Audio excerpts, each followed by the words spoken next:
Hi everyone, this is Vidisha and welcome back to my channel. So in this video we are going to discuss about answer writing and paper presentation. Alright, and ये दोनों ही चीज़ें आपके exams के लिए बहुत ज़्यादा important हैं because what happens is that हम अच्छे से पढ़ के चले जाते हैं, पूरी सारी NCERTs सारे टॉपिक्स हमें अच्छे से याद हो जाते हैं, but what happens in exam is that हम अपने थॉट्स को, अपनी नॉलेज को अच्छे से प्रेजेंट नहीं कर पाते, ठीक है। और वही प्रॉब्लम आज हम इस वीडियो के थ्रू सॉल्व करेंगे। So I will be telling you every possible tip, every possible trick जो आपको हेल्प करेगी आपकी आंसर राइटिंग और पेपर प्रेजेंटेशन को इम्प्रूव करने के लिए, ठीक है। And in this video we'll be focusing on class 12th, that too for humanities students. All right, so let's start with the video now. सबसे पहला जैसा ऑब्वियसली कि भाई ह्यूमैनिटी सब्जेक्ट्स के लिए और इंग्लिश, ठीक है, बिकॉज इंग्लिश काफ़ी बच्चों के पास होता है एंड ह्यूमैनिटी सब्जेक्ट्स। सबसे पहले आपको इंग्लिश में तो आपके जो आंसर्स हैं उन्हें ना पैराग्राफ्स में लिखना है। Don't write your English answers in points, वो बिल्कुल गलत फॉर्मेट है, ठीक है, इंग्लिश के लिए। बट ह्यूमैनिटीज़ के जो आपके सब्जेक्ट्स आते हैं, फॉर एग्जाम्पल आपका हिस्ट्री आता है, right, you have your political science, you have your economics, then you have your geography, sociology, ठीक है। जो इस तरह के आपके सब्जेक्ट्स हैं, यहाँ पे आपको अपने आंसर्स को पॉइंट्स में प्रेजेंट करना है। जितना ज़्यादा पॉइंट्स वाइज आप लिखेंगे उतना अच्छा एग्जामिनर को समझ में आएगा, ठीक है, एंड उतना अच्छा आप अपनी नॉलेज को कन्वे कर पाएंगे आपकी आंसर शीट में। Got it. सबसे पहली चीज़ ये हो गई। दूसरी चीज़ ये है कि भाई हमें सिर्फ और सिर्फ NCERT से ही पढ़ाई करनी है। Don't refer to any kind of guide और any kind of reference book, ठीक है। बिकॉज होता क्या है, NCERT से ना हमें कुछ कीवर्ड्स मिलते हैं and these keywords are very important for your board examination. Answer sheet ही काफ़ी बार इन कीवर्ड्स के बेसिस पे बनती है एंड जो आपका एग्जामिनर है वो इन कीवर्ड्स को ही आपके आंसर में ढूंढता है, ठीक है। तो कई बार क्या होता है, अगर हम गाइड से पढ़ रहे हैं, कोई रेफरेंस बुक से पढ़ रहे हैं, तो काफ़ी बार हो सकता है हम ये कीवर्ड्स मिस कर दें, ठीक है। तो हमें सिर्फ और सिर्फ NCERT को ही यूज़ करना है। समझ में आया। अब आते हैं अपने नेक्स्ट पॉइंट पे, राइट अकॉर्डिंग टू मार्क्स, ठीक है। आपके मार्क्स के अकॉर्डिंग डिवीजन होता है भाई। 2 मार्क्स के क्वेश्चंस आते हैं, ठीक है। You have your 3 markers, 4 markers, 5 markers, 6 marks के भी होते हैं और आपके 8 मार्क्स के भी होते हैं, ठीक है। 8 मार्क्स का तो सिर्फ हिस्ट्री में आता है, राइट। 3 और 4 मार्क्स के, 6 मार्क्स से आपके पॉलिटिकल साइंस, इकोनॉमिक्स और आपकी ज्योग्राफी में भी आते हैं, राइट।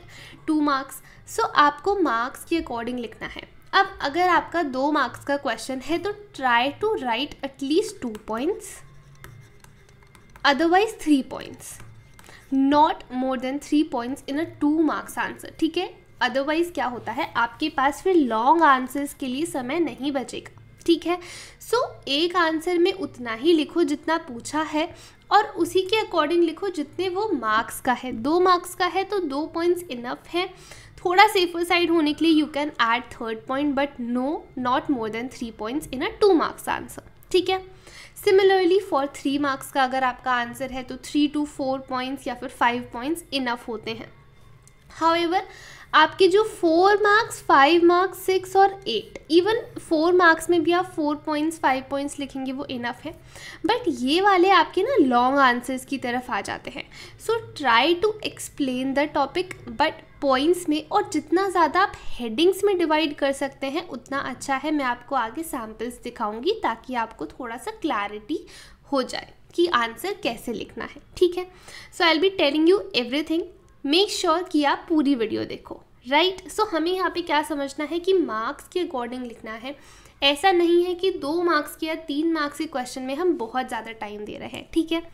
6 मार्क्स, 5 मार्क्स, 8 मार्क्स ये आपके लॉन्ग आंसर्स होते हैं। So it is definitely worth it कि आप यहाँ पे टाइम दें। थोड़ा आप एक्स्ट्रा भी लिखेंगे तो यहाँ पे चलेगा, राइट। अब जो मैं आपको बोल रही हूँ मार्क्स के अकॉर्डिंग लिखना है, इसका एक और डायमेंशन आता है। फॉर एग्जाम्पल आपका ये क्वेश्चन है, what is shock therapy and right the consequences of shock therapy, और ये 4 मार्क्स का है, ठीक है। सो आपको यहाँ पे ये समझना पड़ेगा कि अगर ये 4 मार्क्स का है तो इसका सेग्रीगेशन कैसे होगा, कि ये वाला जो आपका पार्ट है कि शॉक थेरेपी क्या है, ये आपका 1 मार्क्स का होगा जहाँ पे आप डेफिनेशन देंगे, और जो सेकंड पार्ट है ये आपका 3 मार्क्स का होगा। तो बोर्ड्स में ना इस तरह से आपका मार्क्स का डिवीजन रहता है। तो आपको क्या करना है कि यहाँ पे आपने डेफिनेशन बता दी फॉर 1 मार्क्स, और यहाँ पे आपने 3 या फिर 4 पॉइंट्स बता दिए कॉन्सिक्वेंसेस के, दीज आर इनफ, ठीक है। Don't waste a lot of time, maximum to maximum 5, because 3 ही मार्क्स का है, राइट।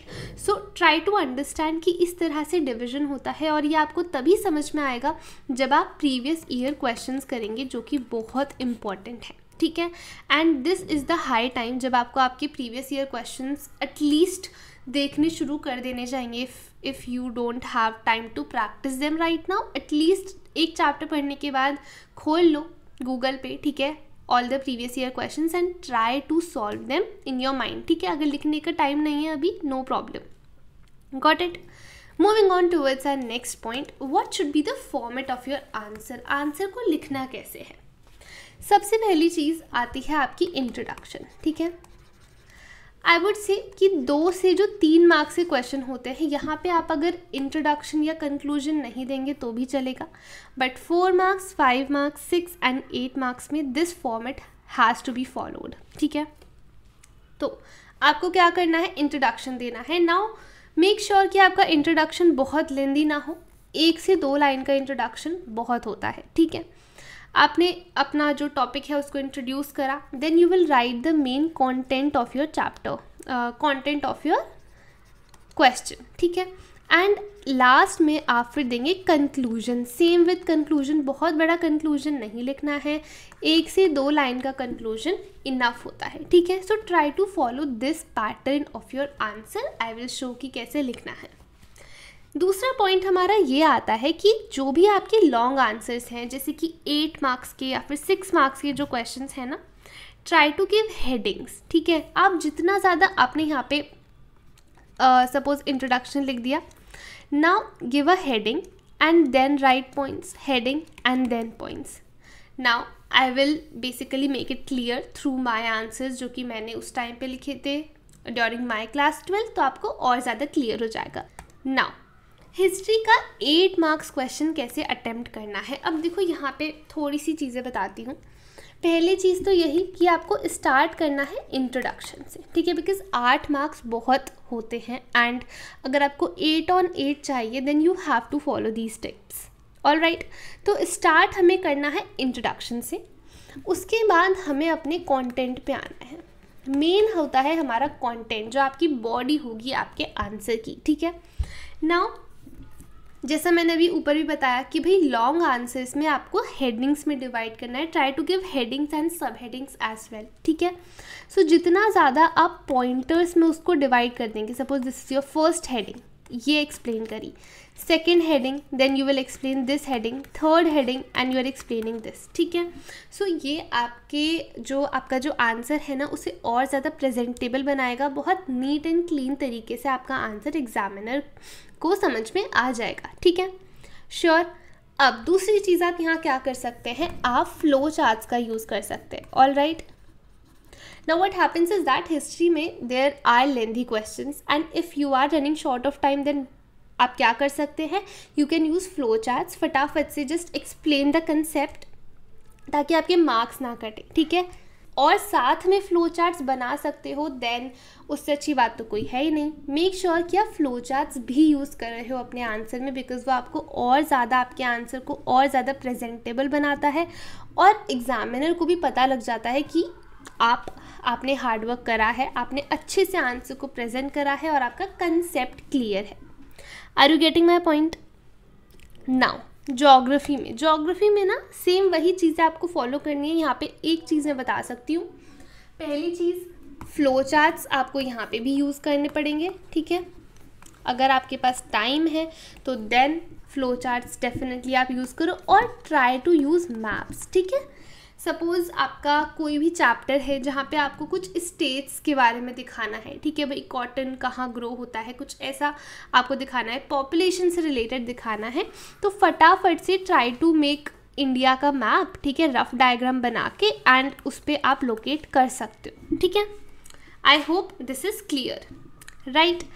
अब हिस्ट्री, ज्योग्राफी, यहाँ पे मुझे कुछ आपको एक्स्ट्रा पॉइंट्स बताने थे बिकॉज हिस्ट्री में 8 मार्क्स का क्वेश्चन आता है, सो ये डेफिनेटली बहुत क्रूशियल पार्ट है हमारी प्रेपरेशन का। ये मुझे कुछ पॉइंट्स आपके साथ शेयर करने थे।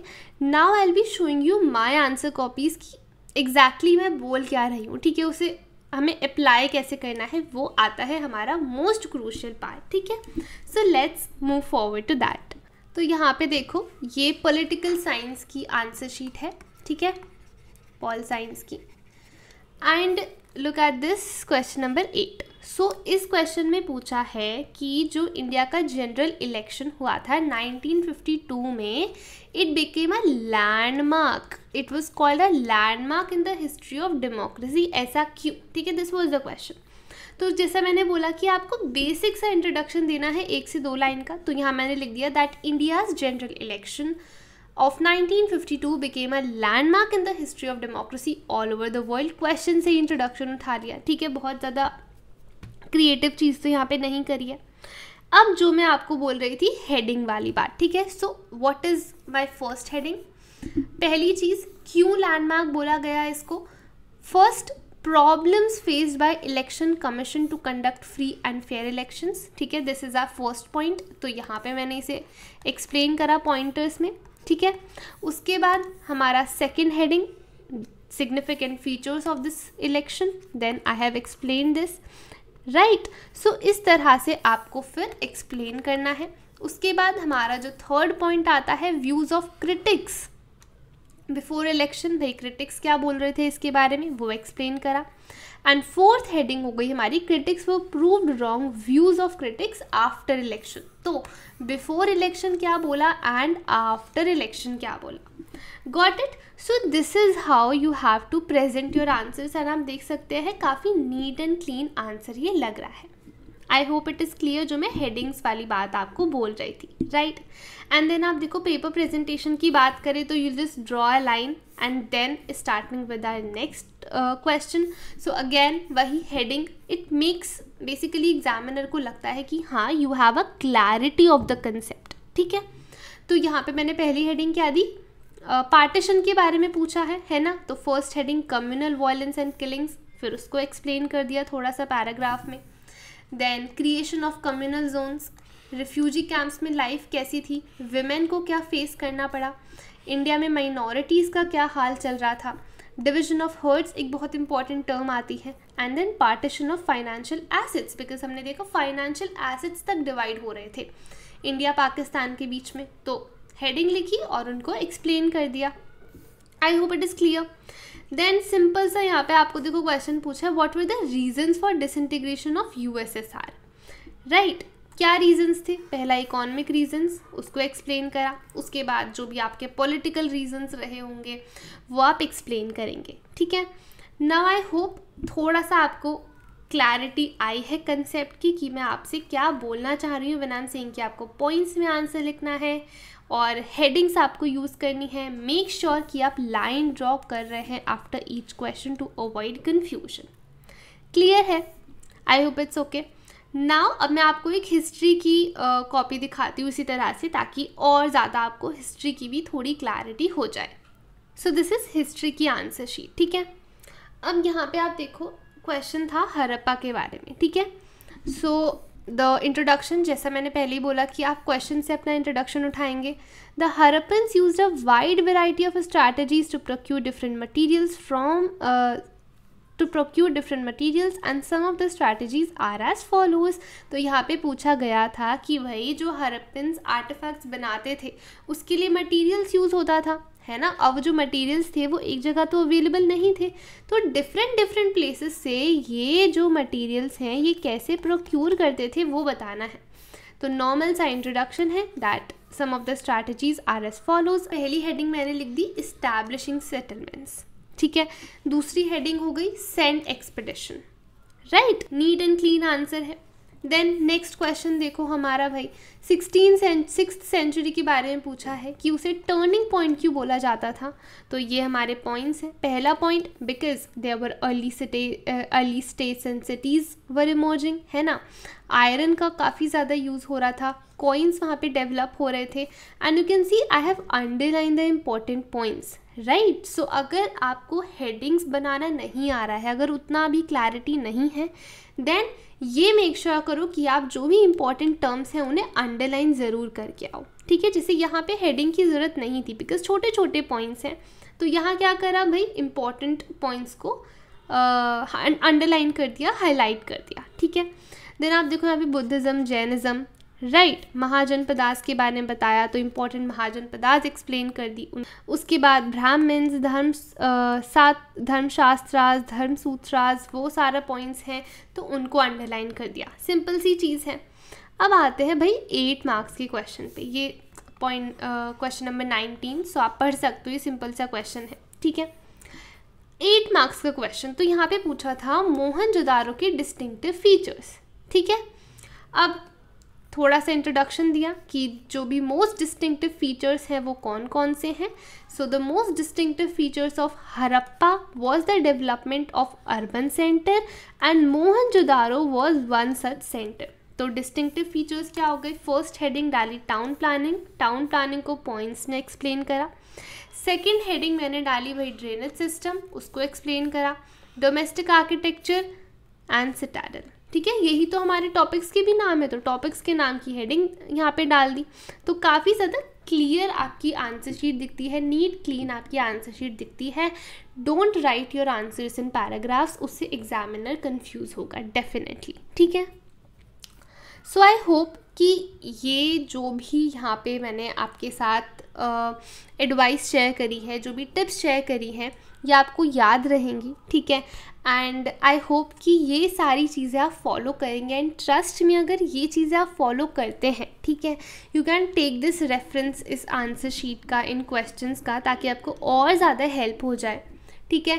देन डेफिनेटली आंसर राइटिंग में कोई कमी नहीं रहेगी। और अगर आप अच्छे से पढ़ के भी जा रहे हैं, देन तो no one can stop you from scoring a perfect 100 in various subjects of humanities. Got it? So I hope that this video helps you, and if it did, then please hit the like button, subscribe to the channel and press the bell icon so that you can receive the updates of all my upcoming videos. Thanks for watching. See you in the next video. Till then, take care and bye bye.